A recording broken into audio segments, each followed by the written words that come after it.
ये शिला देख रहे हैं आप, ये वही शिला है जो मंदिरों में आप पाते हैं, जिसके समक्ष आप शीश झुकाते हैं, हाथ जोड़कर नमन करते हैं, प्रार्थना करते हैं, अपनी खुशहाली की इच्छा प्रकट करते हैं।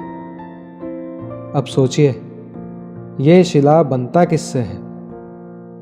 पाषाण के खंड से, एक साधारण सा पाषाण का खंड। और यही पाषाण का खंड आपको और कहीं मिल जाए तो आप क्या करते हैं? ठोकर मार देते हैं। वो पाषाण आपके लिए अधिक महत्व नहीं रखता। अब यही मनुष्य के साथ भी होता है। अब या तो आप सम्मान पा सकते हैं या तो आप ठोकर खा सकते हैं। चयन आपका होगा। यदि आप अपने भीतर अच्छे विचार जगाएं, शुभ कर्म करें, कठिनाइयों का, संकटों का सामना करें, स्वयं को और शक्तिशाली बनाएं, सदाचार के मार्ग पर चलें, तो देखें आप सम्मान अवश्य पाओगे। अन्यथा ठोकर खाने का विकल्प तो आपके पास है ही। क्यों?